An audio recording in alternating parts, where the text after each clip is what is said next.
purpose of this short video is to explain the features and benefits of our new sliding panels.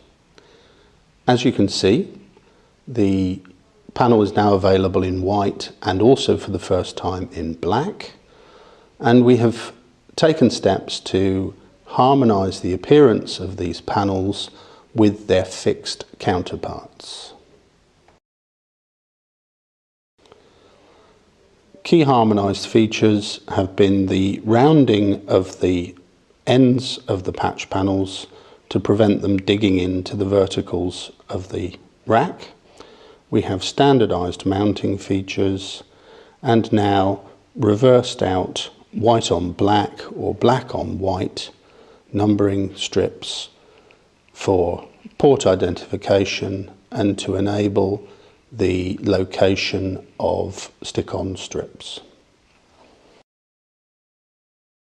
The new panels retain the established snap-in feature of the Evo connector and the clip-on spring for cable retention.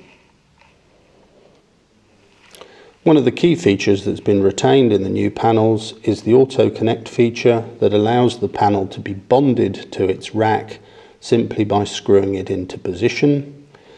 You'll notice that here and here we have unpainted features which allow the sliding tray to maintain electrical continuity with the chassis. We've taken away the additional front panel and the quarter turn fasteners, and we've replaced the latching system with these two locking arms. Lift up the locking arms, slide the panel forward until it stops, allow it to fall into its terminating position. To close the panel, lift the sliding tray, push it back into the chassis, click down the retaining arms, and the tray is firmly retained in the chassis.